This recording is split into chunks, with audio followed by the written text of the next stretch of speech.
The system lick me. There's no hope for those who have not from the slum. Take the little much we have still hunting we down. Now they're gonna show some love. When we get back, he replies, circumstances made me what I am. Was I born a violent man? Circumstances made me what I am. And everyone should know. Well, I know little cry, mama cry, papa cry too. She want the boy with a heart and that couldn't do. You know they find him dead with a Smith and Wesson. 6 weeks and change now, me and miss. Why so much violence? Too much violence. It hurts my soul and I won't keep silent. Circumstances made me what I am. That was his reply, I cry. Circumstances made me what I am. Everyone should know. They so strange, might look foolish, but things are getting better every day. Another found victim to the beretta. Why is there so much violence killing in one another? Let us learn to love and let that light shine brighter. Bad influence who influence the youth and get slaughtered. As bad man used to be, them respect the father. It's like no eyes don't realize that times get harder. I thought a night with all my might and still is laughter. Circumstances made me what I am. Was I born a violent man? Circumstances made me what I am. And everyone should know now. And when I try to cope, tell myself there is hope. It seems like the biggest joke. And as I put on the gun, collateral must run. I know employment can't come. And me I think about cool, one go back in a school. The system lick me. There's no hope for those who have not from the slum. Take the little much we have, still hunting we down. Only we show some love, only we get back some now. Circumstances made me what I am. Was I born a violent man? Circumstances made me what I am. Every man should know. Oh, circumstances made me what I am. Was I born a violent man? Good afternoon, brothers and sisters. Good afternoon. Good afternoon. Good afternoon. You are tuned into the Proven Truth. You are tuned into the Proven Truth with your brother and host, Anthony Brown, coming to you live from the studio of Radio Gumbo Creole here in the beautiful territory of New Orleans, Louisiana. It's a lovely day, brothers and sisters. It's a lovely day outside. It's a beautiful day outside. God bless us to see this day, this beautiful day. It's maybe around 70 degrees, cool outside. We're loving it.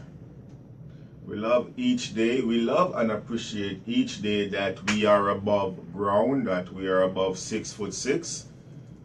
If that's still the depth that they bury people in today's time.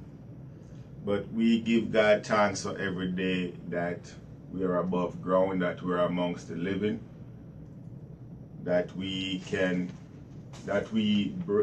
breathe the breath of fresh air. We appreciate that.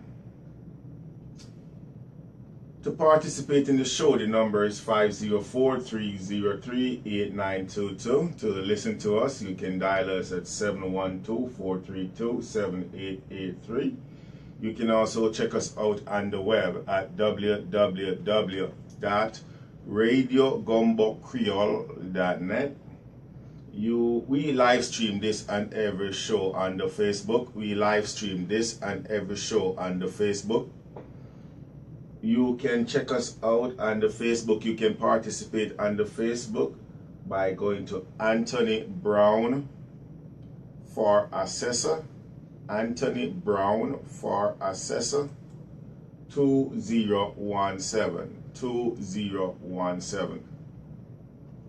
And you can participate on the show from that prospect, from that avenue. We archive this and every show. We archive this and every show. You can check us out. To view previous shows, you can go to the YouTube. You can go to the YouTube, and you can type in The Proven Truth with Anthony Brown, and you will see your brother feed pops up, and you can then go and click on any one of the topics that you so choose to listen to or to participate in. Okay? We, the people of the United States, in order to form a more perfect union, establish justice, ensure domestic tranquility, provide for the common defense, promote the general welfare, and secure the blessings of liberty to ourselves and our prosperity, do ordain and establish this Constitution for the United States. The United States Constitution, as I said before, I will continue to say, family, you guys need to get, for those of you or for those of us living in the United States, we need to get a copy of this document, copy of the United States, and not only a copy of the United States, but a copy of the Constitution from whichever one of the 50 territory that you so preside. It is imperative. All governments of rights originates with the people, is founded on their will alone, and is instituted to protect the rights of the individual and for the good of the whole. Its only legitimate ends are to secure justice for all, preserve peace, protect the rights, and promote the happiness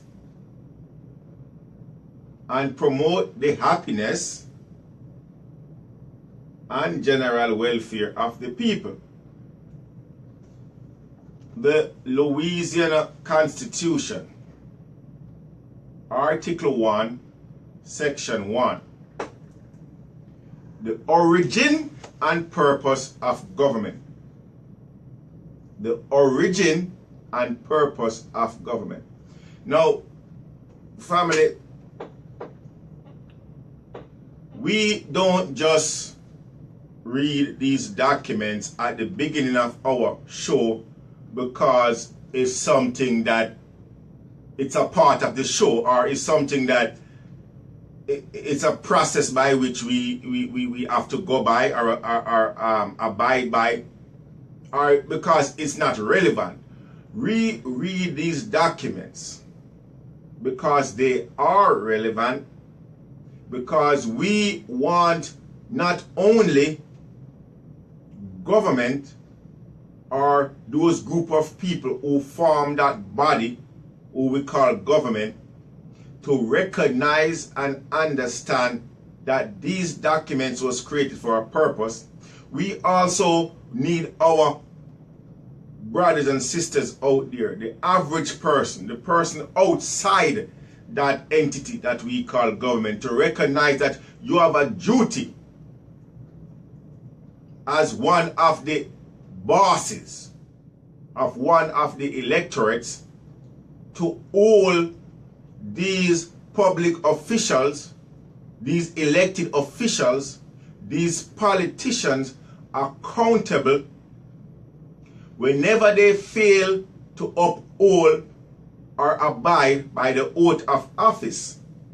We the people, it's our duty. Yes, I said duty. It's our duty not only to elect these people to public office, then turn away and let them run a mockery of the system.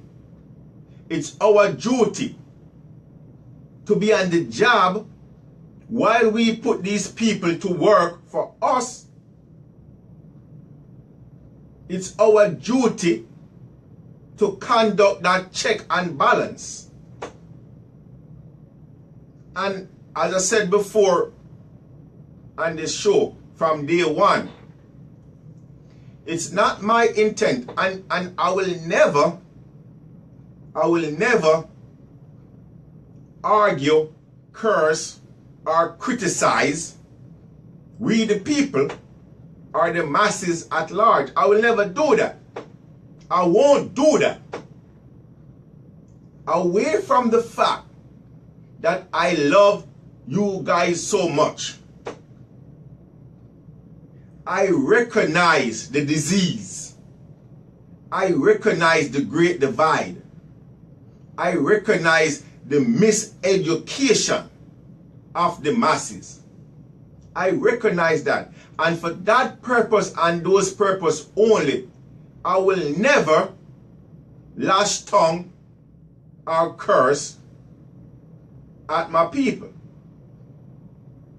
Because I was like you for a long time. I'm no different than you out there, my listening audience and my viewing audience, my brothers and sisters, my family. I'm no difference. I just come to that awakening. I was out there in the trenches, in the mud, fighting for equal rights and justice, fighting for basic human rights. Then I recognize that what I thought wasn't.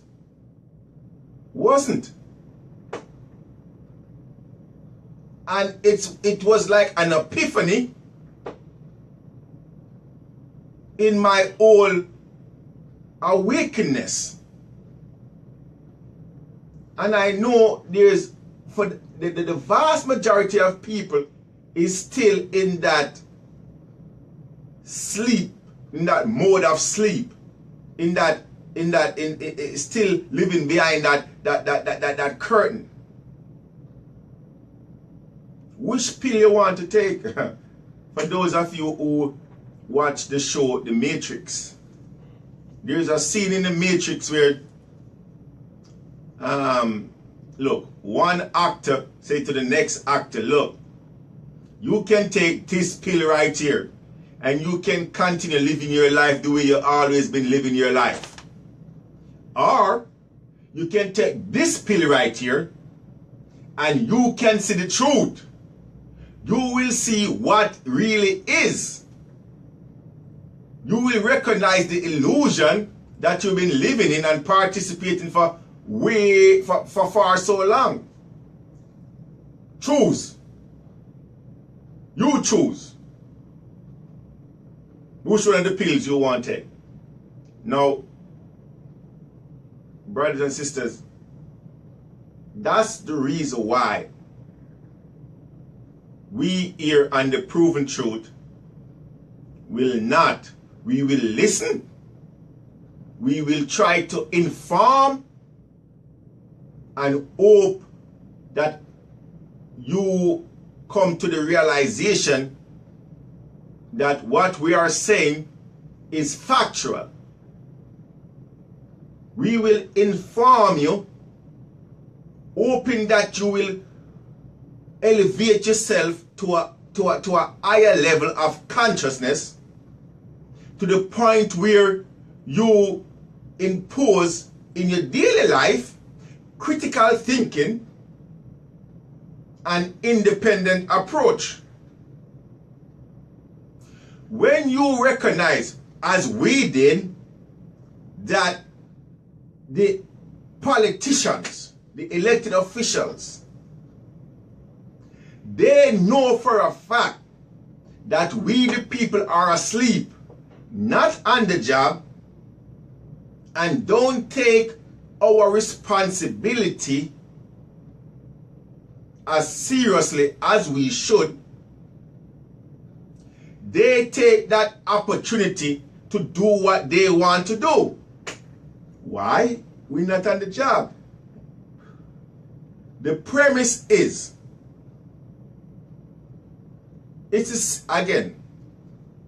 same premise, brothers and sisters. It's the same concept. If you go out there, whether you employ your employer, by which you employ people to work, you don't just employ people to work, hire them and forget about them. No, you ensure that what you hire them to do, they are doing it. And if they are not doing it, you're going to call them in the office and you're going to say, look, check yourself. This is not the agreement. This is not the terms. You are not doing what you are supposed to do. You are not doing what I hire you to do. You see what I'm saying? And it's the same way around too, family. If you the employee, there is a contractual obligation between you and your employer. And as the employee, you can say to your employer, look, when I apply for this job, you said you was going to give me X amount of dollars. I was going to work X amount of time. You was going to do A, B, C, D. And you go down the list. So you as the employee is also looking to your employer to meet their obligation. Now, these elected officials, as the employee, are looking for you, the employers, the electorate, the boss, to do what you're supposed to do. But here it is, we're not doing it, family. So, they figure, okay, let's run a mock. If they're not doing what they are supposed to do as employees, let we do what we feel like doing. Because they ain't checking us. We can flip the script.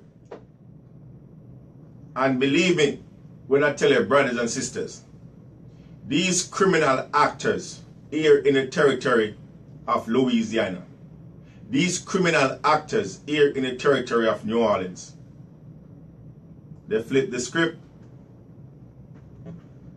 They're running a mock.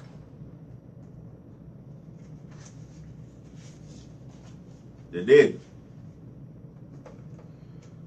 How can any Negro leader flatter us about progress and the rest of it when the world is preparing more than ever to bury the entire race? The 4th International Convention of the Negro People of the World, Carnegie Hall, New York City, August 1st, 1924. Marcus Mosiah Garvey. The philosophy and opinions of Marcus Mosiah Garvey. How can the Negro, how can any Negro leader flatter us about what they are doing? Again, brothers and sisters, these ancestors' work or words are relevant today as much as they were in the early 19th century. We are living in a territory dominantly black, with black leaders. Dominantly black. Leaders who, based on the age,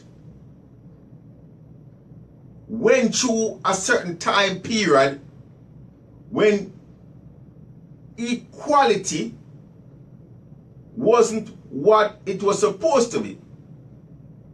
They was raised in an era, here in the deep south, the dirty south, they was raised in a time when racial discrimination was on the forefront.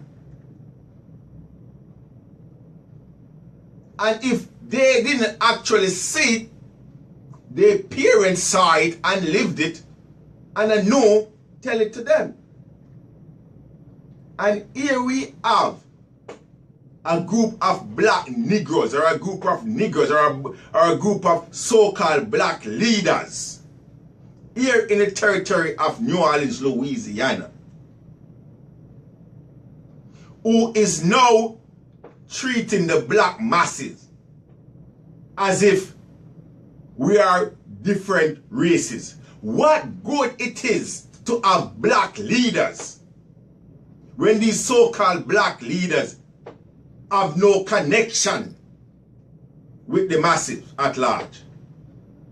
To hell with black leaders, I say, if that's the stand that they are going to take. If the head is not connected to the body, where is the life? Where is the life?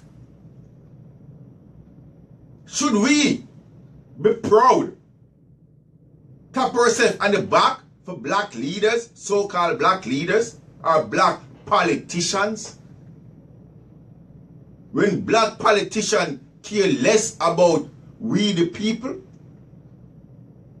When we have black politicians taking people money to represent them and don't? When we have black politicians robbing people of what is rightfully theirs, taking the roof from over their heads? We supposed to be proud of these black politicians?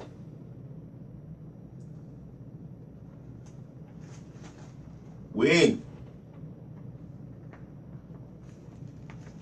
this is who we are proud of. Our ancestors. Marcus Mosiah Garvey, Nanny from the Maroon, Paul Bogle, Fred Hamilton, Maurice Bishop, Malcolm X, Carter Wilson, Harriet Tubman, Thomas Sankara, Samora Machel, Bookman Juti, Toussaint Louverture, Jack Desolé. These are the people. These are our ancestors. These black people, these black leaders loved black people. These black leaders, these ancestors loved black people to the point where they give their life for black people. To the point where they take on to themselves extraordinary powers and authority. To the point where they traveled the world and saw the plight that the black man, the black race was in, and they saw it fit to take action. These are black leaders. Show me one black leader. Look, leave the territory of New Orleans. Leave the territory of Louisiana. Show me one black leader in America today. Show me. Tell me his name. One black leader. Look, we have family. We have in the territory of Louisiana politically organized crime syndicates in Louisiana. Politically organized crime syndicates disguising themselves as government, as elected official. We have gangster, mafia type structure here in the territory of New Orleans, Louisiana. We have a congressman, Cedric Richmond. This so-called black leader is the chair of the Black Caucus in Washington, D.C.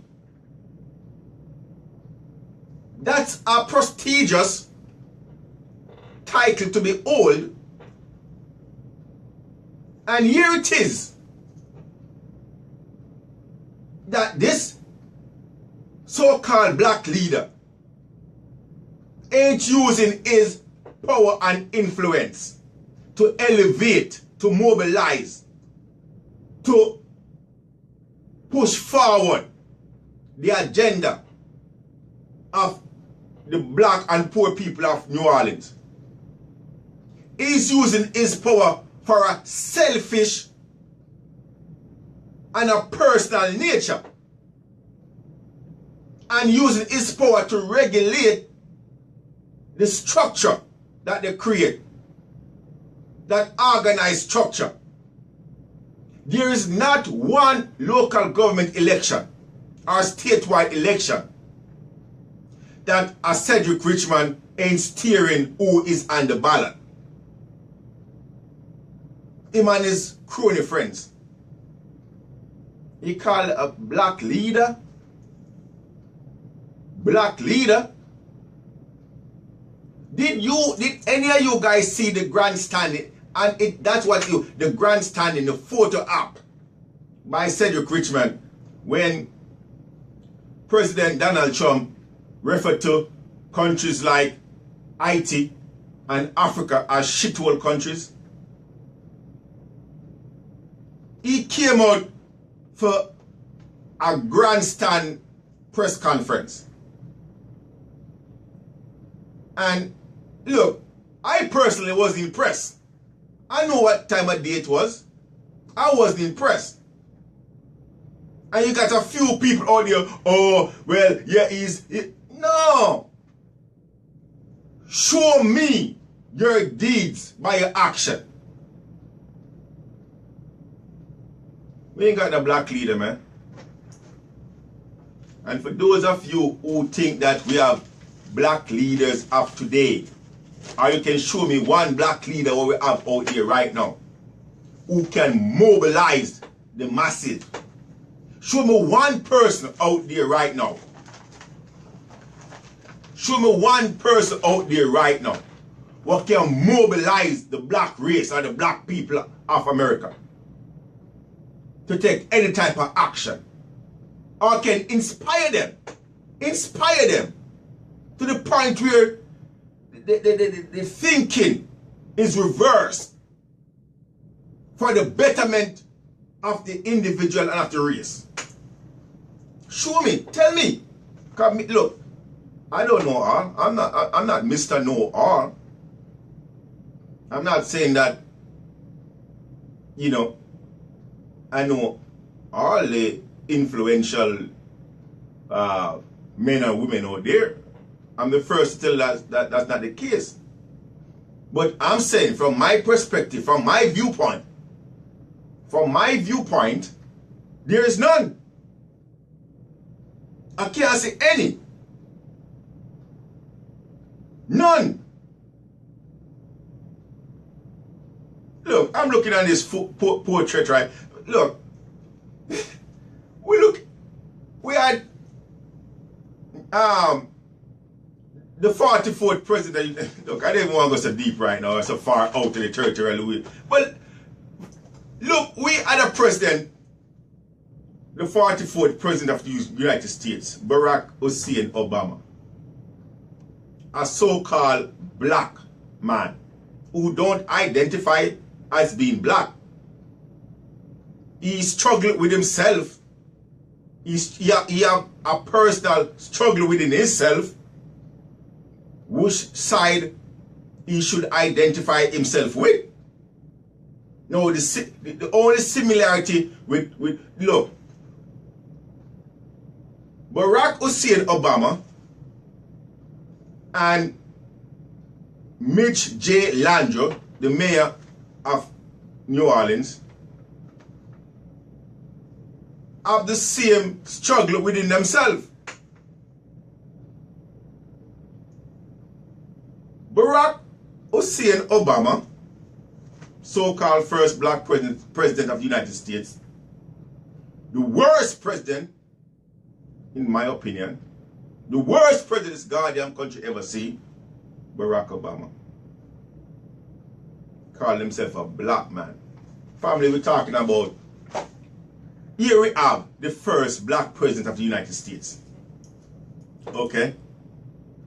Under his administration, What did he do for the black race?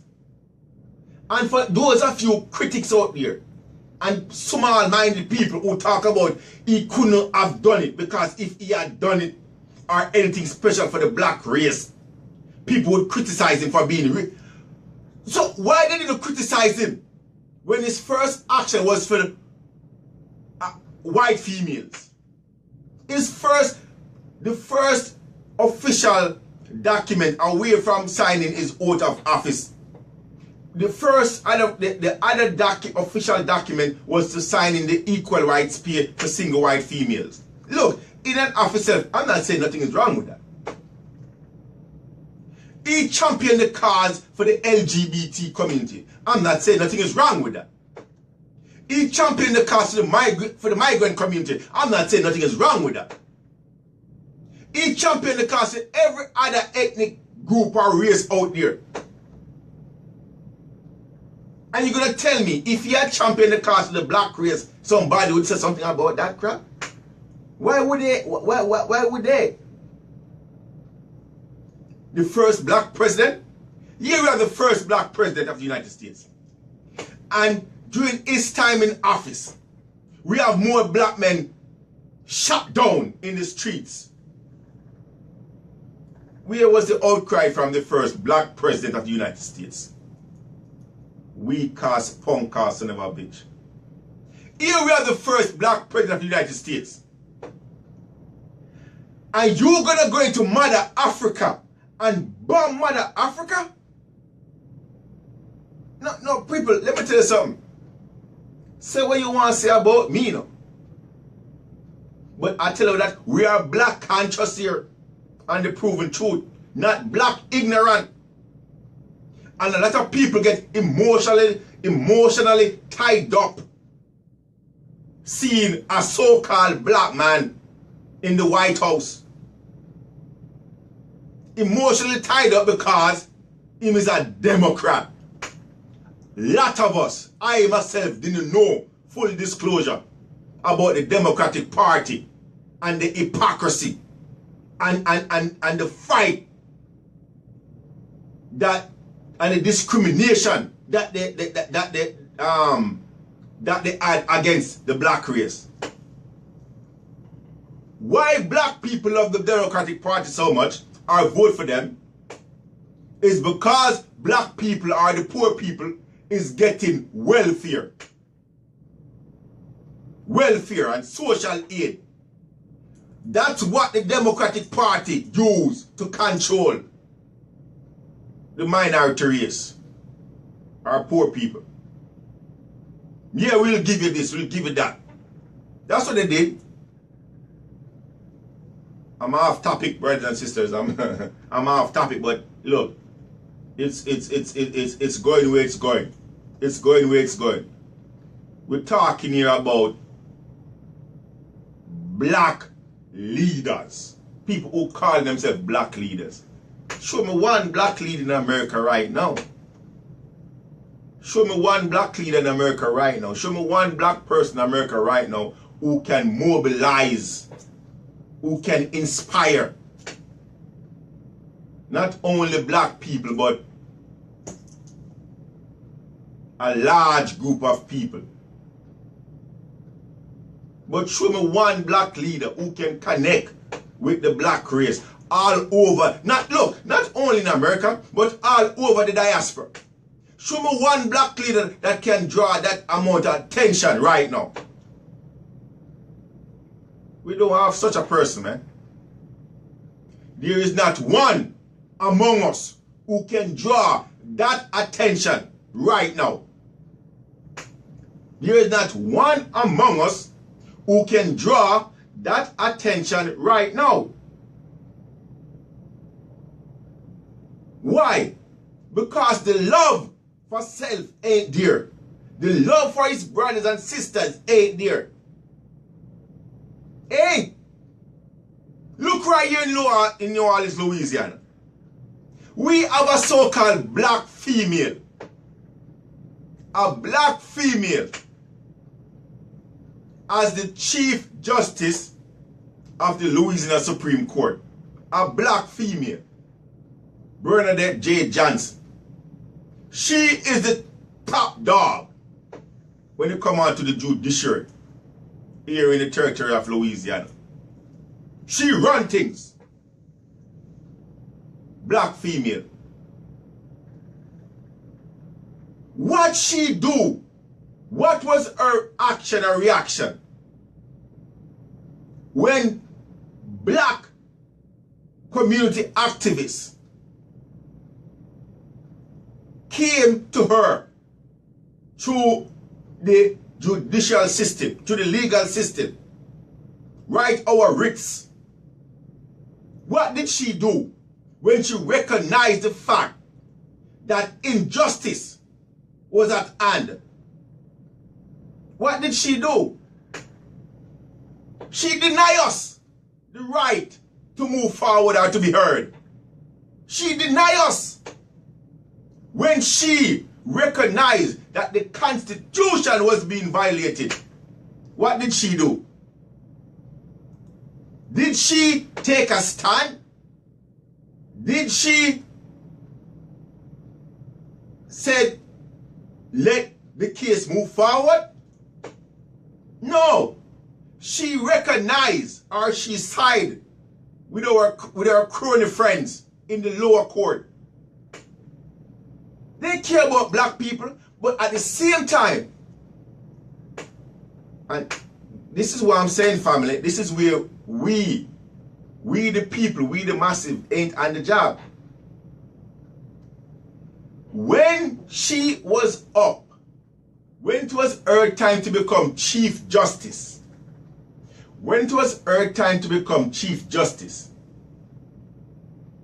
she had a fight on her hand, on her hands.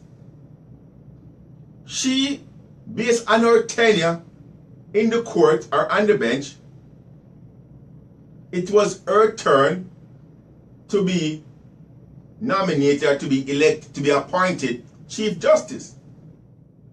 But the other members of the bench said, no, ain't your turn, you need to wait. Go sit your ass down. What did she do? Here she came running and crying with tears in her eyes to the black community. No, family, listen to what I'm saying carefully. This is no joke. This is no fairy tale. This is no slander. This is actually factual. This is actually factual what I'm talking about. This is actually factual what I'm saying to you. When Bernadette Johnson was supposed to be elected to the Supreme Court as the Chief Justice, she was told to sit her black ass down. It wasn't her turn. What did Bernadette Johnson do? She came out here to the black community, to the public at large. She came to the grassroots activist black community, crying with tears in her eyes, on her hands and her knees. What did she say to us? It's because I'm a female and because I'm black. They don't want to give it to me. And it's just not right. It's just not right. Because I'm black. Because I'm black. And because I'm a female. That's what she did. She used the race card and the feminist card. And we saw it fit to go to battle.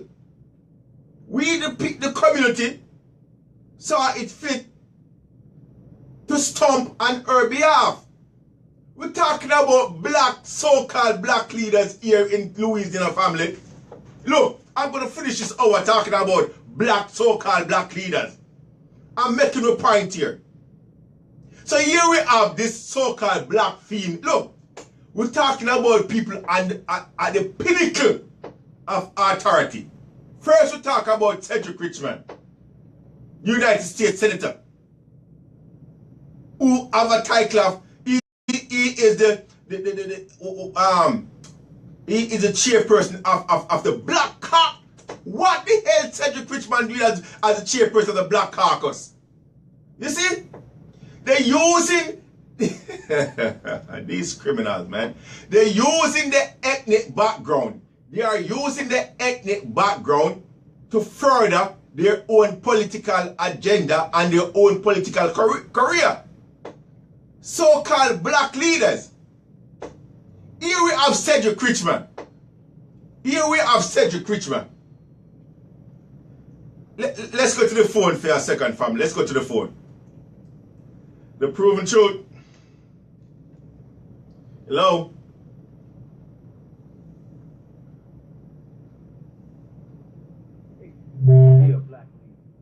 What does it take to be a black leader? Yeah. Good question. Good question.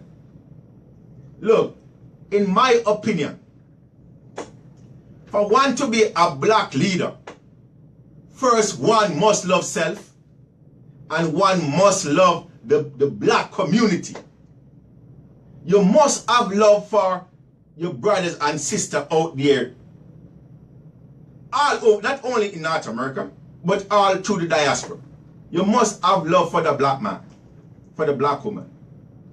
And once you have that love, once you have that internal love for the black race, you will then, any action that you take from that point forward, nobody would have to will question it, because your action will show that you have much love for the black race.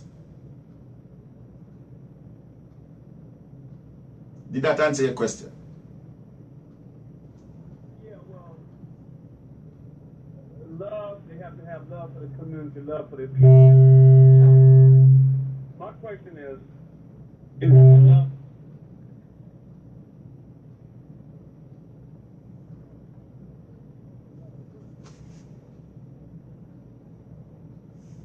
Money.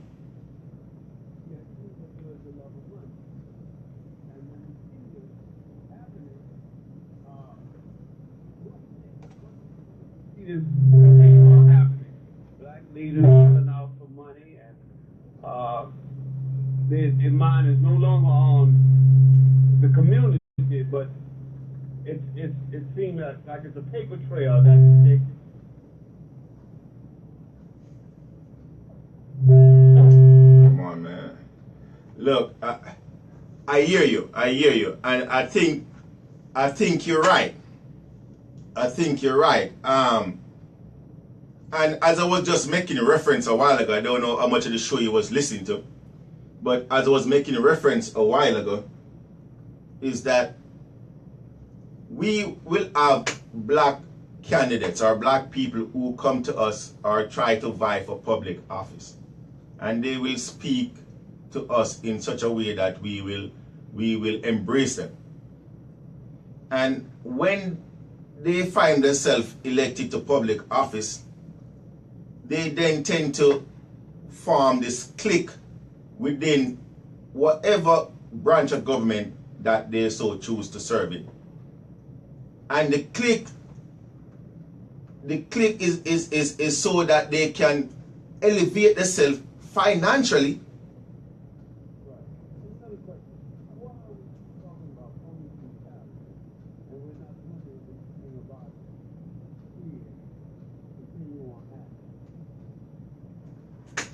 Oh, police brutality. Look, this is my concept when it come on to police brutality, my brother.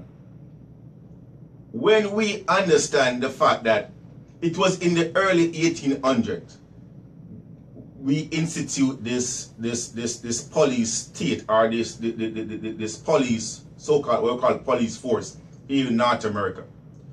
Who does the police answer to really?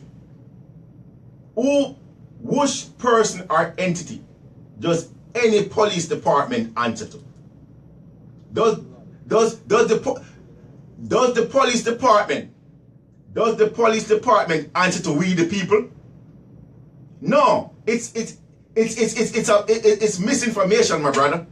The police department the police department have no legal authority to answer to we the people, you know. The police department is a department within these municipal corporations controlled or governed by the mayor of whatever municipal corporation it is. You see what I'm talking about? The person who, look, let's talk about New Orleans for a second. Who you think is the chief law enforcement authority here in New Orleans? Is it Harrison, the superintendent of NOPD? No, could never be. Did Harrison one time come to the people of New Orleans and say, elect me to public office so I can be your chief law enforcement person? No, my brother. The chief law enforcement officer here in New Orleans is Marlon Gusman. But what did they do to Marlon Gusman?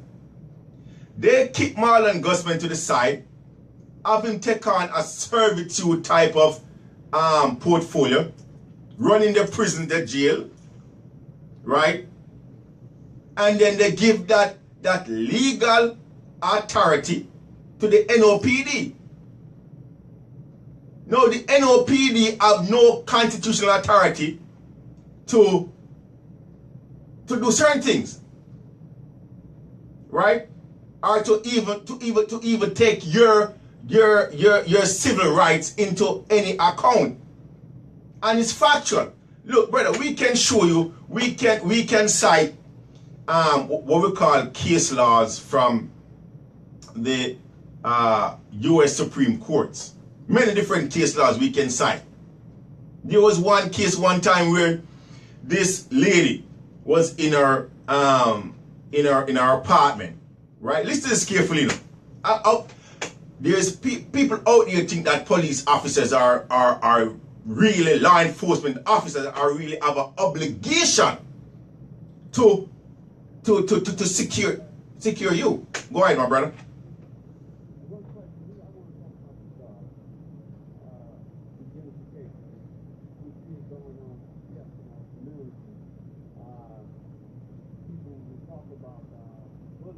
Mm-hmm.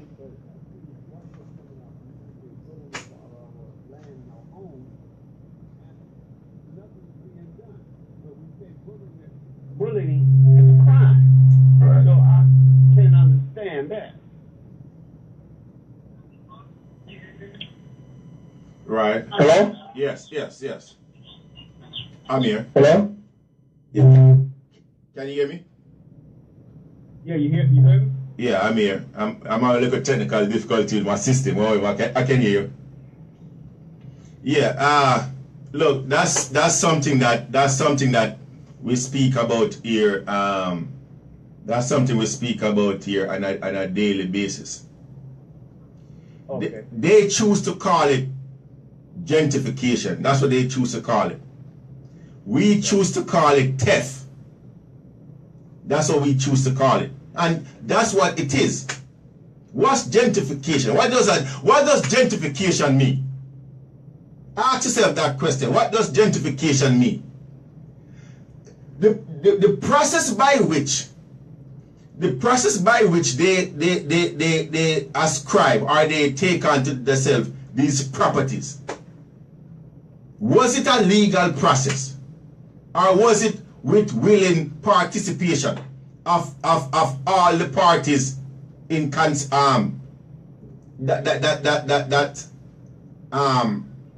that property is relevant to? No. They are taking property because they are saying to themselves that you owe them a debt. That's the first thing. A debt to which they cannot substantiate. And because you cannot pay that debt, now they are saying that they have title to come in and take that property. And in doing that, there is no arbitration, there is no third party arbitrator that will come in to litigate that argument. They are doing it out of sheer brute force and scare tactics. That's what it is, my brother. That's what it is. And to that end we will fight. To that end we'll fight. Right. And and you know, retrieve what is rightful ours. Hey, look, brother, thank you for calling in, man. Thank you, man. My name is Kevin. I appreciate you, man. I appreciate talk, man. All right? All right, man. Much love, my brother. Much love, my brother. All right. Yeah, family.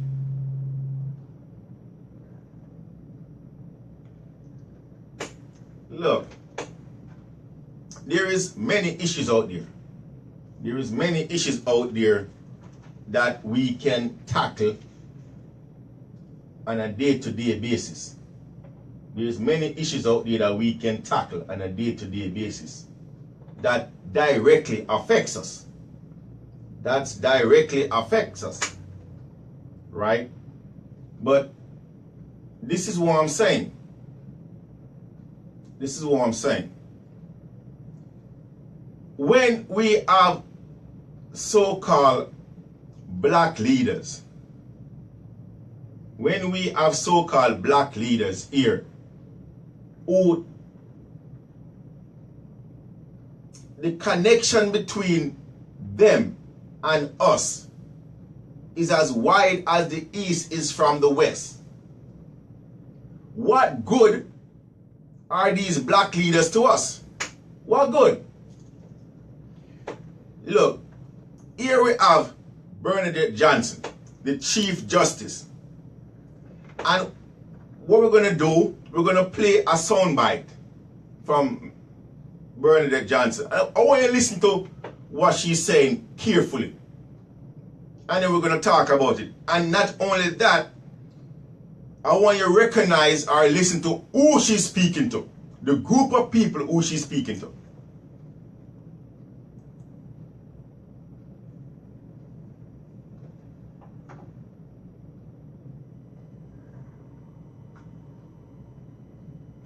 It's one of the reasons I'm glad to continue the tradition of these visits by our court to your chambers for the State of the Judiciary address.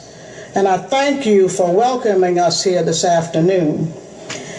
Thank you as well for the respect, courtesy, and cooperation that you show our judges, our lawyers, our staff, when we present the judicial branch budget requests and other legislation that impacts the judiciary. We thank you also for your time spent chairing and serving on various court committees that are concerned with judicial reform. We want to extend a special thank you to Senator Ed Murray, who chairs our Committee on House Concurrent Resolution 143, which I will speak about in a minute. We also thank Representative John Schroeder, who does a yeoman's job in chairing the multidisciplinary task force on legal representation in child protection cases. We thank Senator Martini for the work that he did in overhauling our indigent defense system.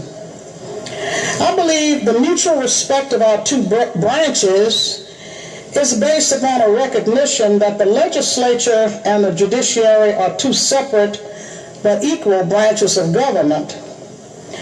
Both our federal and state constitutions enshrine this principle of separate but equal, a principle which is meaningless and ineffective without maintenance of an independent judiciary.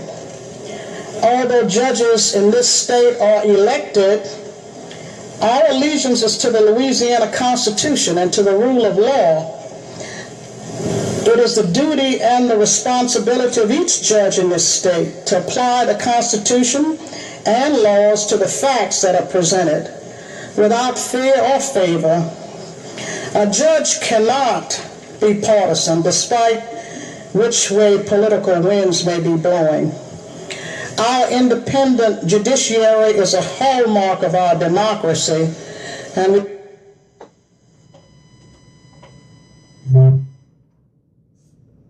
Family, did you hear that? A hallmark of our democracy. Did you hear that? That's Bernadette Johnson.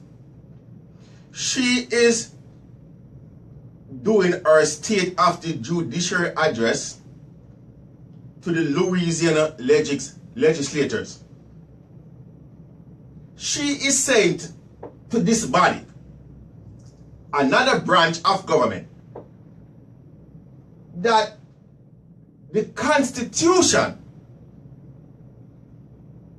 which Constitution is she talking about? It doesn't really matter.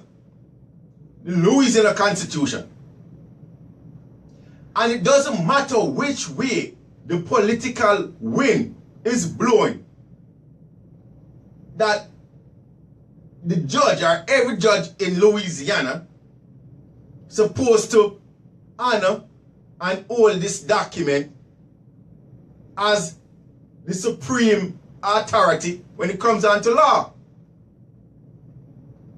Did you hear that? No, we're talking about Bernadette Johnson. Bernadette Johnson, someone who, a black female. We're talking about black leadership here. We're talking about black leadership here, family. A black female who in several different occasions make the same address and the same statement, referring to one, the legal authority by which every single elected official, or in this case, members of the judiciary, should honor and recognize. It's coming straight from her mouth, from the horse's mouth. No, then you would have to ask a question. Why, when it was she recognized, or why when we outline it to her, or show it to her in black and white, that we have other black elected officials here in the territory of New Orleans who was violating this very document, the same document that she said it's a hallmark of our democracy. She took no action. Why, when we sure that there were the black elected official here in New Orleans misapplying the law, she took no action? And she gonna call herself a black leader or a judge, chief justice. She needs to be fired, and any pension that she was looking forward to revoked. We have no such person here today. We have no such black person here in the 21st century, 2018, who can command any type of authority. Look, they only recognize that blackness when it serves their purpose. That's all we're saying. They recognize the blackness. They recognize the blackness when it serves their purpose financially and politically. That's the only time they recognize you, or they identify with you being black. Bernadette Johnson was only black, or acknowledged being black, when she wanted to become the Chief Justice of the Louisiana Supreme Court. When the people, when her associates said, no, it's not your time, go sit your ass down, she came out here. She left the confinement of the Supreme Court. She came out to the people of New Orleans, to the black community, to the activist community, crying with tears in her eyes. Oh, I got the tenure, I got the experience, I've been doing this for a long time, I'm the most senior person. I'm the most senior person. They only do it because I'm a black female. We have to console her. I said, oh, dear. Don't worry about it. Black. What good is a black Chief Justice? What good is a black Bernadette Johnson sitting on the Louisiana Supreme Court bench? If she don't recognize or honor the rule of law, period. But more so when it comes to the same black people who she came and cried to and begged for us to support her so she can now be the Chief Justice. What good is a Cedric Richmond in the Washington, D.C., the chairperson of the Black Caucus, when he don't recognize the black community here in New Orleans, Louisiana? And he do everything in his power to fight against and not to elevate and promote the black community. What good it is. What good it is. We have a black person calling himself the Orleans Parish Tax Assessor. That criminal bastard, Errol G. Williams, sit in AC code building every single day, collecting salary from the people of New Orleans. When he's taking we're taking the roof from the people of New Orleans. That thing what most of them work years and decades for.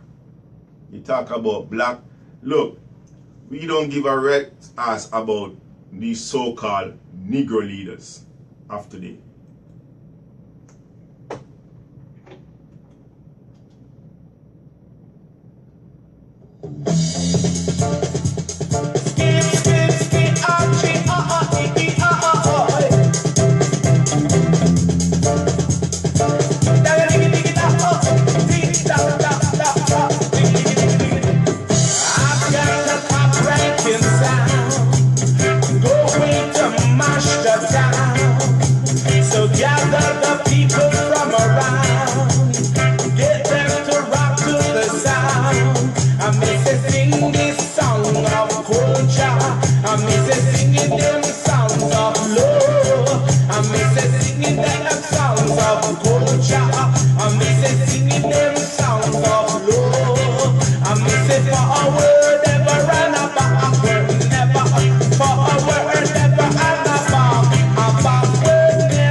praise God, yeah, me son tell me now. Oh, Papa Jesus world around, make we come together. God the Father soon come. There was a beginning, so there must be an end. Let us build a better day for our grandchildren. And looking at we heart and see where we can mend. Where food is concerned, there is a problem. Woman can't find food, feed the children, while the rich man have the chicken back and feed the dog them. But whoa, big up to them. He who rise against poor people shall perish in the end. Tell me now, oh Master God world around you, oh the war about and praise God, yeah, me son me want know. Oh Papa Jesus world around, make we come together. God the Father soon come. True the poor can't afford the knowledge, them no get none. The rich man have the dollars and no argue with some brother don't show some bullshit talk. Him a fling down a pair 190 events. Him bring down, sell the most crack, the coke, heroin and opium. Them no want to get to youth, elevate out of the slum. So them give we all type of thing for try turn with them. Them alone fi boogie woogie and have all the fun. Them alone fi have the girls, them and we nothing have none. Tell me now, oh Master God world around you, put the war back and praise God, yeah, the son tell me now. Oh Papa Jesus world around, make we come together. God the Father soon come. All of them a say for no ear, but you know we now. Deal with the bow, we not deal with show. Dollars run the cut, how we want that now. If you not happy, how no love it, make me hear pow pow. To politics, business, gangsta now, about tell me now. Oh Master God world around you, put the war back and praise God, yeah, me son tell me now. Oh Papa Jesus world around, make we come together. God the Father soon come. There was a beginning, so there must be an end. Let us build a better day for our grandchildren. And looking how we act and see where we can mend. Where food is concerned, there is a problem. Woman can't find food, feed your children, while the rich man have the food. I give dog them, but you say whoa, big up to them. He who rise against poor people shall perish in the end. Tell me now, oh Master God world around you, put the war back and praise God, yeah, the son tell me now. Oh Papa Jesus world around, make we come together. God the Father soon come. True the poor can't afford it now. Mr.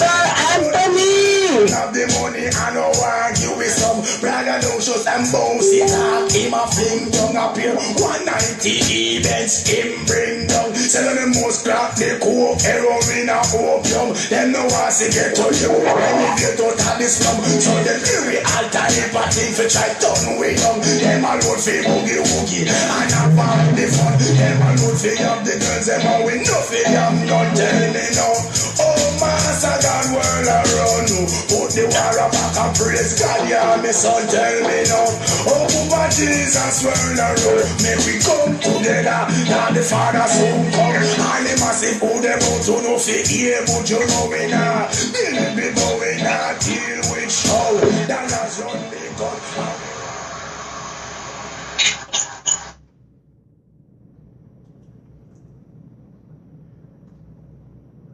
Welcome back, family. Welcome back. Welcome back.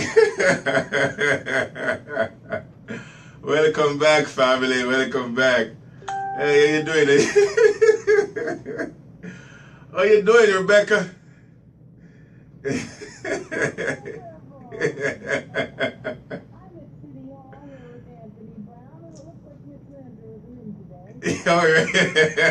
Sure ain't.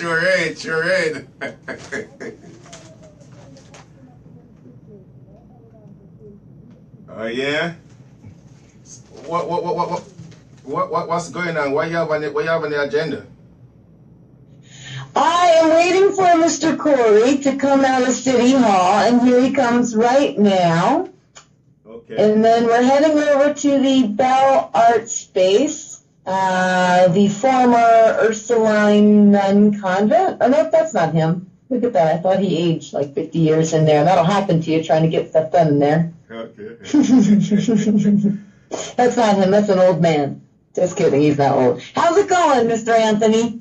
Oh man, you know we're doing our thing. You know, we're informing. Where'd you go, sir? Can you hear me? Did I lose the connection? Can you hear me? Oh, now I can hear you. Okay. Yeah, you know we're doing. Yeah, if you can, go live at the Bell Art Space. Bring your speaker and your family, and come on over to Ursuline and North Johnson Street, across from the St. Anne. For those who don't know, that would be the Immaculate Mary's mama, Jesus' grandmama, the shrine, right across the street. What's going on over there? A big gathering for a cooperative that's going on between the elders and the youth and those of us kind of stuck in between needing guidance. Oh, okay. Who is conducting that? Who organized that? Let's see here. Hold on one second. I got their cards in my pocket. So Sally Stevens is one. Let's see. I think Asali's part of that. Osh Ganima from New York with Broadway for All. Terry North, President and CEO of NeighborWorks, chartered member of Providence Community Housing. Steve Stanley, a Vice President of Property Development of ArtSpace, the nation's leading developer for the arts, artspace.org. And Mr. Harry Lowenberg, campaign organizer for Golf Restoration Network, healthygolf.org. Okay. A network for developing conscious communities. And it's about What are you heading over there, sir? We need your company in person. All right, look, I'll touch base with you guys after the show. You know, after the show, if you guys leave before, I don't know. No, we'll be there. It's going till late because they're having an open house after they do a second line. Okay. There's going to be an open house where everybody can walk in and meet people who are living there, and then find out how to become part of the community and how to help the community that's already there, like Miss Gloria's Garden, Sally Stevens Rhythm Conspiracy. Yeah. Yep. Tell me the address one more time. What's it? Head on over. Miss Gloria's Garden, and Miss Sally Stevens from Rhythm Conspiracy Productions Cooperative. Okay. And Love Evolution and Beulah Productions. Yeah, there's a good group that live there and that are partnered with the folks that are there. Okay. Like yourself, sir. You have me, but by the Lord's plan and blueprint that you helped put in place, you've got me sitting outside City Hall loitering. They're probably going to come pick me up. Look, I want you to keep on listening to the show, because I'm going to be reading an article in a short while from the Picayune, and okay. I just want you to listen to. Let me see. A matter of fact, what channel do I tune into, Mr. Anthony Graham? Look, go on my Facebook page and you see the information in it. Go on the Facebook page. Okay, let me see if I can get this. I'm in my car. Let me see if I can get this up. In the meantime, I would like to say that we all miss Tama Israel of the Tombar Life Center. She had a loss for her and the family. Someone passed on, so she couldn't be with us today, but for them, they moved on to the heavens. And Miss Rodnika and her family and Simba, who are able to not be Canizaro's, make his 100% conviction rate. He tried to get a plea with her, a pregnant woman on bed rest. Rebecca. Go through probation, but yeah, I will digress there. But Canizaro's out. What was the outcome with Rebecca case? Renisha with case. Rodnika's? The Rodnika case, yeah. They made her do a plea. Or they threatened her with jail time, so she had to pay a few $100s, and she has to do probation, all for questioning an officer that had a mother in a chokehold holding an infant. So that's where we're going to be meeting with some of the NOPD and the Sheriff's Department and figuring out who we want to stay helping us and who we want to go. Look, And it's pretty easy to talk to people in the community and figure out which cops are not serving the community and serving themselves. Look, we had a caller earlier, previous to you coming on the show, and that was one of the questions. The NOPD is not serving the will of the people, and is not actually legally is not there to serve the will of the people. What they are basically there to serve the will of Mitch Landrieu. That's more than Mitch Landrieu, they're there to serve the old plantation money and Autobahn, and then the new money people that came in and sold themselves out to those people. That's who he's serving. Right. He's serving the whole neoliberal agenda that comes out of Chicago that's, bled through the government.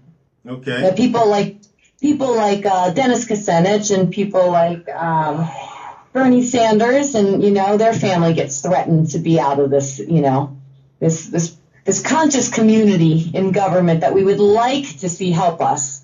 But he's serving a bigger power. I mean, he's serving our ties to Israel too, to Netanyahu at this moment. So it's bigger than Mitch. He's just a pawn, like Trump's a pawn. Yeah, but as it relates to Ranika case, right? Hold on, there's cars passing by. Sorry, it's hard to hear you. Let me put up my window. Hold on 1 second, Mr. Anthony. Okay, you said what was that you said? Sorry. As it relates to Ranika case, right? You guys, you say you'll be meeting with members of the NOPD and the Sheriff Department as well? Yeah, so there was a consent decree meeting where there were two gentlemen that came down, part of a law firm, as well as woman Ashley, a very nice woman who is working in public policy legislation through Tulane, I believe. I have her information. We're going to meet so that she can communicate what the consent decree is and the oversight of it. And so the concern that people like Malcolm Suber and Big Youth People's Assembly had, as well as myself and Mr. Randolph, was that fine if they have the federal government overseeing it, but look who's in the federal government. So we want the community to oversee it, right. Not the federal government. We want less federal government involvement. What about that judge, that federal judge? What's her name? Susie Morgan. Oh, Camille Burris. Yeah, she's not a nice lady. No. Not a nice lady. No, Susie Morgan is a federal judge, right? Oh, I thought you meant of Radnika's. Sorry. No. Radnika's was Camille Burris. Right. The judge, Anthony, I have notes, but I don't know offhand. Yeah. She is Susie Morgan is that federal so-called judge that's overseeing the consent decree, NOPD consent decree. Okay. And I look. From our experience with her, she's a pawn in the whole grand scheme of things. She is a pawn for the Louisiana political machine. She have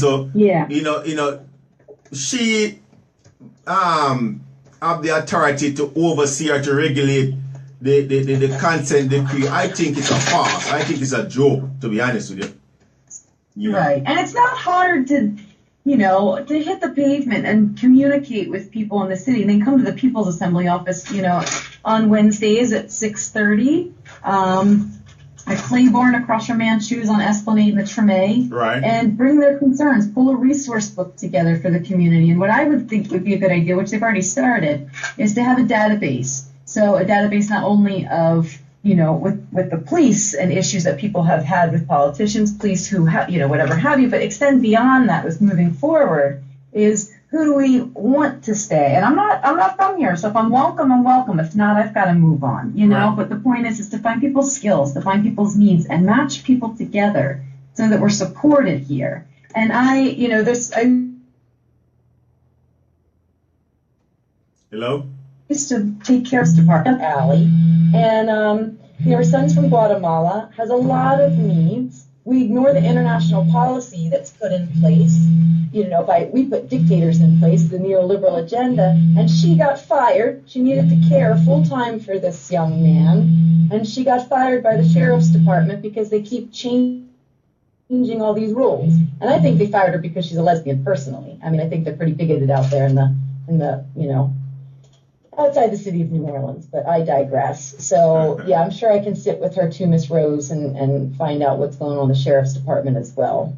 Okay. All right, Rebecca. Yeah, there's a lot of intertwined, we got to start unraveling that string and untying the knots and sitting down at the table together, to figure this out, because I'm sure there's a lot of people playing in this game that are very fearful of what's going to happen, and I have no interest of power.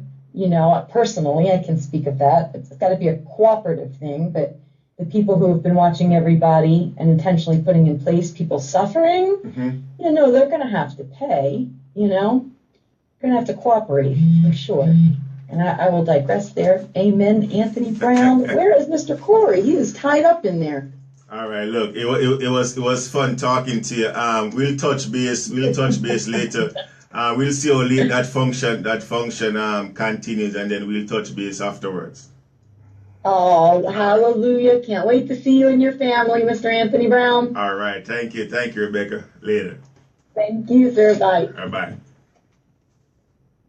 Okay, family. That was one of the that call was one of the from a member of the activist group here in New Orleans.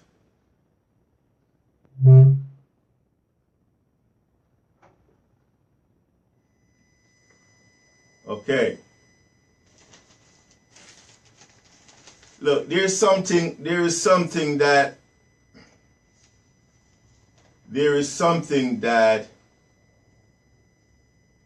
I want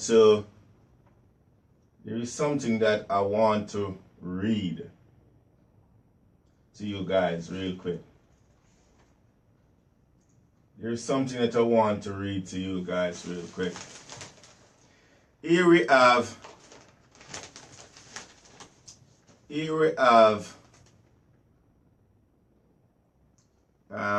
the Time-Picayune. The Time-Picayune, New Orleans Time-Picayune, Wednesday, April 18, 2018. And when we skip through when we go to page, what's this? Page B9 of the Time-Picayune, you will notice that from page 9 on through, it's about sale of property. It's about sales of property. Civil, sheriff. Sale by sheriff, judicial advertisement. Now, this is key. This is key when it comes on to the whole aspect of the fight back. This is one component or one element that we talk about, and we tell people that when you lose your property, when you lose your home, the place you call your home, the place that you go home to after a hard day's work, when you lose that piece of property, and that piece of property you didn't lose that piece of property by the action of Marlon Guzman, who is the sheriff here in the territory of New Orleans, Louisiana, through a process of sale or action. That means your property wasn't action or sale or sold legally. Let me restate that so you guys can follow what I'm saying. Again, I'm coming to you from the Time-Picayune, New Orleans paper. And inside this document, inside this paper, we turn to page B9, dated Wednesday, April 18, 2018. And on that page, you will see advertisement. Let me read randomly just one of this advertisement for you. Sale by sheriff, judicial advertisement. That portion of ground bearing municipal number 1372 Amity Street, this city, in the matter entitled Pacific Union Financial LLC versus Ian N. Tucker and Laura M. Tucker, Civil District Court for Parish of Orleans, case number 2016-12687. By virtue of a writ of seizure and sale directed to me by the Honorable the Civil District Court for the Parish of Orleans, in the above entitled case, I will proceed to sell by public auction on the ground floor of the Civil District Building, 421 Loyola Avenue, in the 1st District of the city, on May 24, 2018 at 12 o'clock noon, the following described property, to wit, Lot C, Square NS, blah, blah, blah. And then it goes on to continue to describe. Note, the payment must be check, cashier's check, certified check, or money order. No personal check. Marlon N. Gussman, Sheriff, Parish of Orleans. Now, that's just one. This whole entire page is filled with advertisement like that. You skip to the next page. B10 is the same thing. And if you go to B11, same thing, but it's for the Eastern, it's for Jefferson Parish. Now, why am I reading this or outlining this? This right here is factual, it's evidence that of the process. This is factually evident of the process, or what must happen for you to lose a piece of property through auction or through sale. This is the only person authorized in the territory of New Orleans to sell or auction any property as it relates to delinquent tax or tax. Follow me, family. If a property is to be sold or auctioned,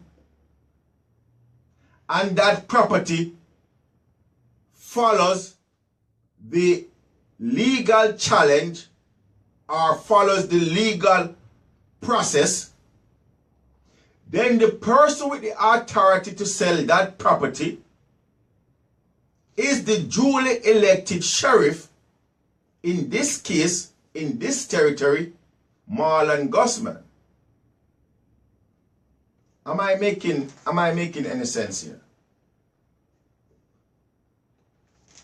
When you lose a piece of property, or when someone knock on your door and try to claim your property, saying to you that they purchased your property from a company, whatever the company name is, or the company name they give you, if they even know the name of the company, because we came across people who telling us that we purchased this property, and we ask them who you purchased the property from, they say a company. When the question is posed to them, which company? Well, I don't know which company it is, but we purchased this property from a company. So you're going to purchase something from a company, and you don't know the name of the company or where the company is, then you're going to come on somebody's property and claim ownership? You must be sick, deranged, crazy, mentally disturbed. Here we have the sheriff, the duly elected sheriff, the only legal authority, the only law enforcement authority in here in New Orleans, elected by the people. Understand the concept, family. It's a misconception. It's miseducation. It's false narrative to believe that NOPD, that the superintendent, whatever name, Michael Harris, or whatever that clown one name, is the legal authority here in the territory of New Orleans, Louisiana. He's not. He's not. The superintendent of police,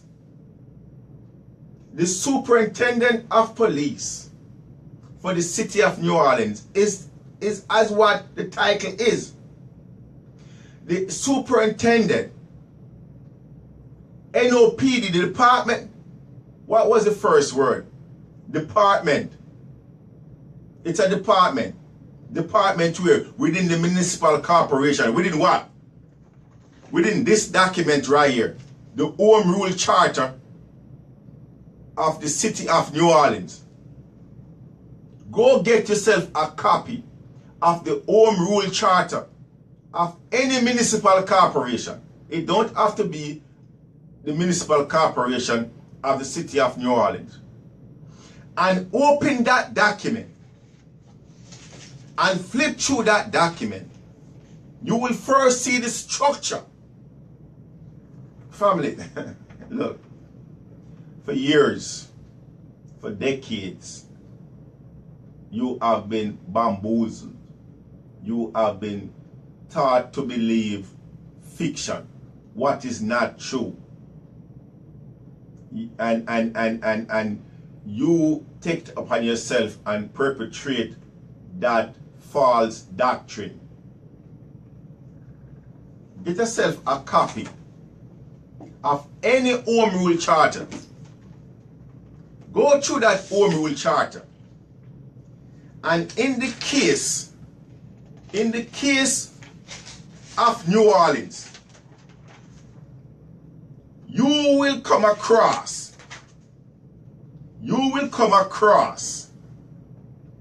chapter 5. Chapter 5 of the Louisiana Home Rule Charter. And what does chapter 5 deals with? Department of Police. Section 4-501, functions. Section 4-502, emergency and special police. Section 4-403, other police prohibited. Right? So, the police department is a department within the municipal corporation. They get the authority from the Home Rule Charter. Who is the head? Who is the head of the municipal corporation? Look, family, for those of you viewing Ardent on Facebook and YouTube, take a look. Take a look.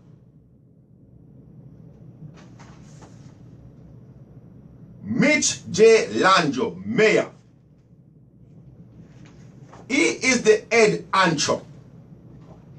He is the CEO of that municipal corporation you know as the City of New Orleans.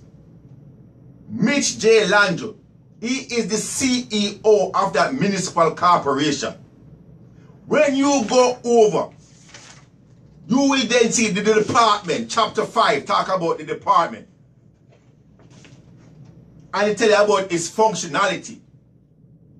Right? What am I saying here?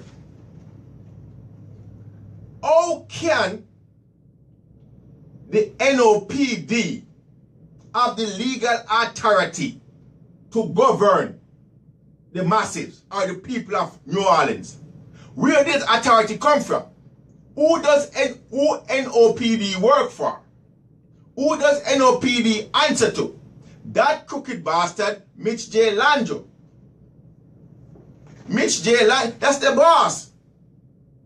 NOPD don't serve us or answer to us. They care less about the people of New Orleans.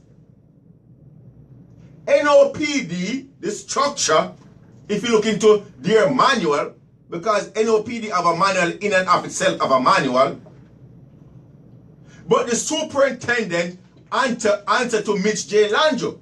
That's his boss. Not we the people.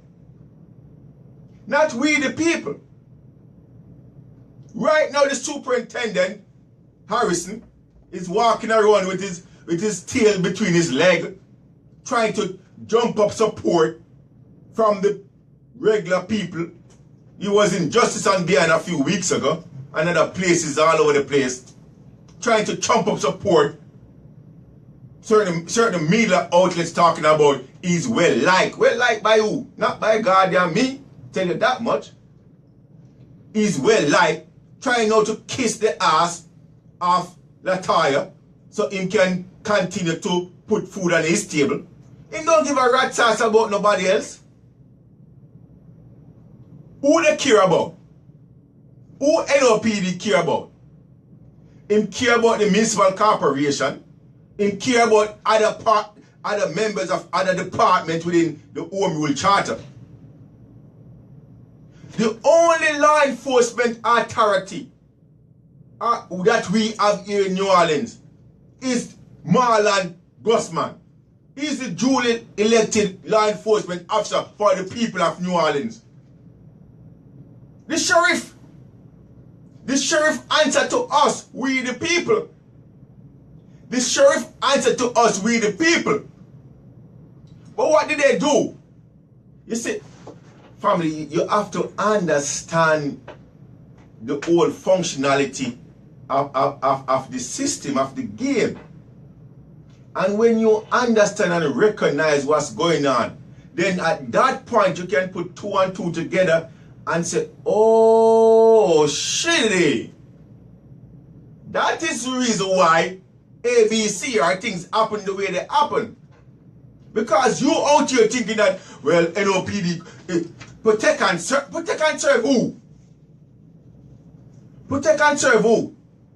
Mitch J. Lanjo, members of the City Council, special interests. That's what they do. NOPD is a policy enforcer. NOPD structure and its members are policies enforcers. They enforce the policies of the municipal corporation.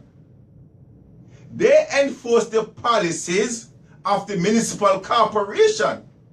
It's those policies structured to to benefit us, we the people. No! Mitch J. Landro, that crooked bastard, he have property right now in New Orleans that he is hiding. He have property right now that's supposed to be on the Avalarium tax road. He is willfully disobeying his own ordinance right now. Do you think any members of the NOPD, or do you think when Michael Harrison or superintendent gonna enforce or gonna tell Mitch that he's wrong? He's so nervous right now. He's all over New Orleans right now, kissing ass, trying to whisper into other people's ears so they can go and whisper into Latoya ears so he can keep his goddamn job. You know, care is not. NOPD and members of the NOPD are policies enforcers. They enforce the policies of the municipal corporation. You want to talk to somebody about your legal issues? You want to talk to somebody about law or about rights? Talk to the sheriff. Why do you think we elect a sheriff? To do what? The way they structure it, this is what they do, family. They get the Home Rule Charter. And within their Home Rule Charter, they created within that document what you call a department. A department of police. They create a superintendent.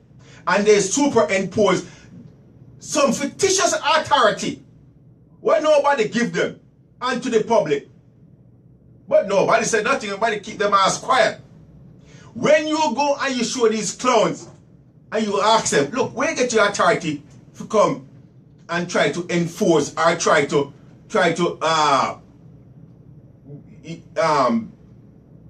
enforce certain rules, and to me, you ain't got the authority to do that. They tell that you're crazy. Or it's been happening for years. Yeah, right. Yeah, maybe you're right. Maybe I'm a little bit crazy. And yeah, maybe it's happening for a number of years. But who's to say that is right? The duly elected law official here in the territory of New Orleans is Marlon Guzman, the sheriff. We the people elect the sheriff as our law enforcement officer. And we give him authorities. We give him authority to elect deputy sheriff to conduct our business and our affair. But what did they do in the Home Rule Charter? They circumvent the authority of the duly elected law enforcement officer to a servitude one. A servitude one.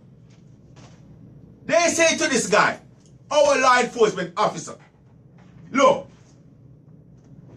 we create our department, our police department. And we want control what we want control. Because we want to use that police department how we see it fit. We want to tell them who to go after or who to oppress. So, look, this is what we're going to do. You going to take second bench. You going to control the prison. We're going to go there and we're going to make the arrest. We're going to incarcerate people. We're going to violate people's rights and send inside here, and you take care of them. The sheriff is now operating like a goddamn warden. A warden. The sheriff is operating like a warden. So they take the legal authority from the sheriff. give it today to their police department. And the sheriff is now sitting in the wayside like, oh, whatever. The sheriff have the authority to do certain things NOPD don't and could never have. Nobody ever elect a superintendent to serve public office. Superintendent, as it is, as we know it in the territory of New Orleans, is friends and associates nominate them. Friends and associates nominate them. Then when they come here, even though they tell you that, look, we abide or honor the Constitution, they lie. They give a rat's ass about the Constitution. Their first oath or their first obligation is to the goddamn mayor and his policies.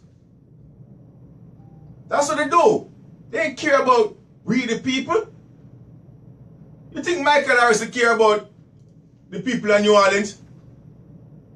You think about him district manager out there in the 7th district. Look, we have people in New Orleans called NOPD. I said, look, we're having a crisis. We're having a crisis. 4 days later, NOPD show up. 4 days later, we go into the French Quarter and we call NOPD.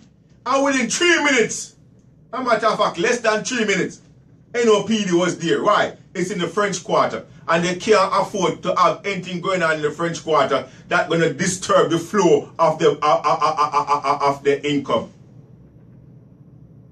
That's what they care about. The French Quarter.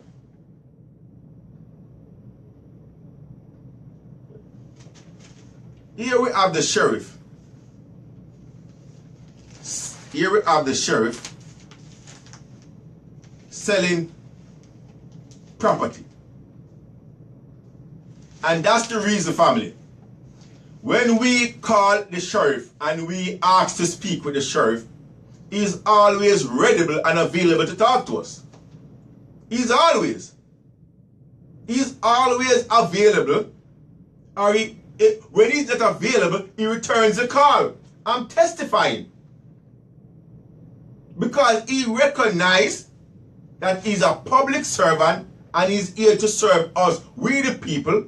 We are the people who put him into office. You try call this pencil pusher, ass kisser, NOPD superintendent, Harris, that's what happened. He may return the call. He may even answer you. Then they send it down to, you have to go through a barrage of captains and all type of crap. And when they talk to you, they can't talk to you from a legal perspective. They never talk to you from a legal perspective. They never talk to you from a legal perspective. They always try to tell you what the law is. And when you ask them, which law they tell you about ordinance, blah, blah, blah, blah, blah. Well, if the ordinance was so valid, why the guardian why Mitch Landry, the mayor, ain't following the ordinance? The mayor of New Orleans, Mitch J. Landry, ain't following the ordinance of New Orleans. He's breaking the law. He has property that's in violation. Not only 1 or 2 or 3 pieces of property that's in violation. Mitch Landry have many properties here in New Orleans that's in violation. Where's code enforcement? Code enforcement is ready to come and tell you you are in violation. Let code enforcement come tell me crap.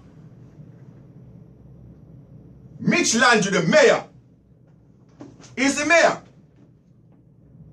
He's the top dog. You see this? The Home Rule Charter.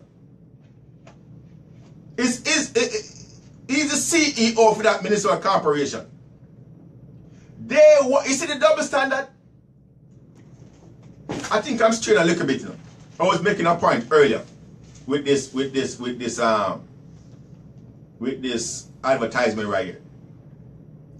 As I was saying earlier, family, if you lose a piece of property here in the territory of New Orleans, Louisiana, and that piece of property wasn't listed for sale by the duly elected official, law enforcement official here in the territory of New Orleans, Marlon N. Guzman, like how these properties are listed. If you lose a piece of property, that piece of property you call your home. You didn't lose it. It wasn't sold, or it wasn't auctioned. Because the person who have the authority, if the person who have the authority didn't auction it or didn't sell it, it was theft. You was bamboozled. You was robbed. You was tricked. And you have legal remedy. First, you have a God-given right to go and reclaim what is rightfully yours. That's the first thing. You have a God-given right, by any means necessary, to go and reclaim what was taken from you. You have a God-given right to do that, family. And with that God-given right, you also have a legal right. You also have a legal right by which you can try utilizing these crooked court systems that they have here. Follow me. Here we have people losing their properties. We have people losing their properties. We have companies coming out from outer state. Companies with no authority to auction or sell people houses, doing the work of the sheriff. There's a key component here in a family. There's a key, look, for all your brothers and sisters listening, you need to go and get a copy of the Time-Picayune, because I think the Time-Picayune is the official journal. The Time-Picayune is the official journal of the sheriff. I'm not sure if there's any. I think the last time I checked, the Time-Picayune is the official journal of the sheriff. You need to go and get a copy and check for yourself. But look, let me read something real quick if I can find it back real quick. There's which is so important. Which is so important in this whole theft. This whole theft of property that's going on here in Louisiana. Let me read something real quick, which is so important to this whole theft. If I can find an let me see, okay. By virtue of a writ of seizure and sale directed to me by the Honorable the Civil District Court for the Parish of Orleans, in the above entitled case, I will proceed. So let's stop right there. So what is that saying? Here is the sheriff telling you that from a writ, a legal document, coming from where? From the court. Which court? Orleans Parish District Court. Right? That means this property is legally adjudicated as we know it through the court system. That means there's the parties, all parties that's relevant to this property right here, at some point must be presented in court or must appear in court. Okay? It went through the legal process. And if it goes through the legal process, it must be, there must be more than one party So the person who is claiming to either be owed a debt or trying to collect on a debt, and the person who who that debt, who's actually alleged to be the debtor, must be in court. Follow what I'm saying? Must be in court, and for that process to proceed.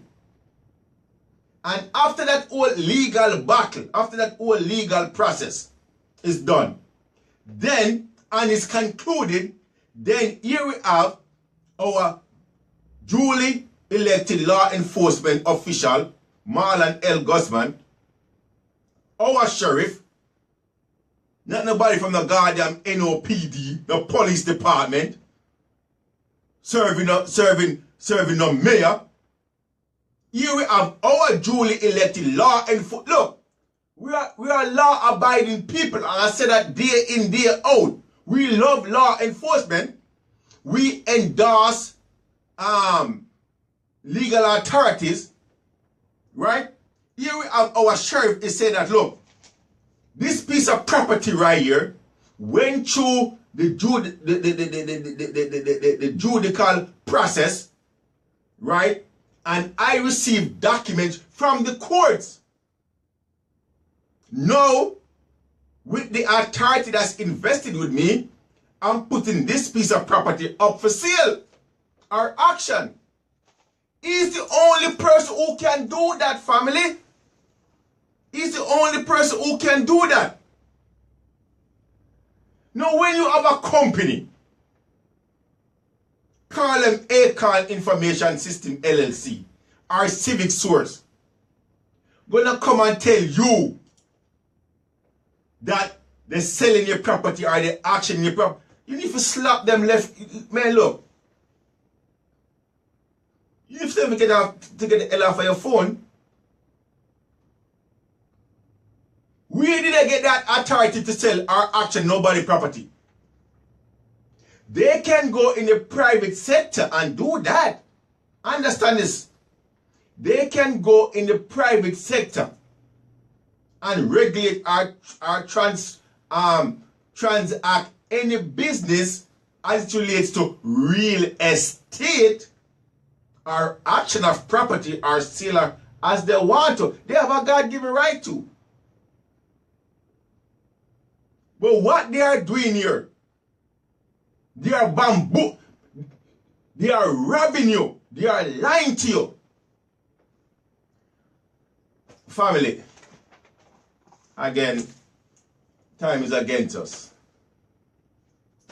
The clock on the wall said 4 minutes to the hour. Look, don't be fooled by these political actors. Don't be fooled by these criminals calling themselves elected official. Don't be fooled by a criminal bastard like Mitch J. Landrieu. Don't be fooled by a criminal bastard like Errol G. Williams. They don't give a red ass about we the people. They are there just to further their financial and political aspiration. Brothers and sisters, Anthony Brown, much love. Violent man, circumstances made me what I am. Everyone should understand. Circumstances made me what I am. Was I born a violent man? Circumstances made me what I am. Everyone should know. May sound strange, might sound foolish, but things are getting better. Every day another fall victim to the beretta. Why is there so much violence killing me one another? Let us learn to love and let that light shine brighter. Bad influence, you influence the youth and get slaughtered. As bad man used to be, they respect the father. It's like no eyes, no realize the times get harder. Me talk all night without me.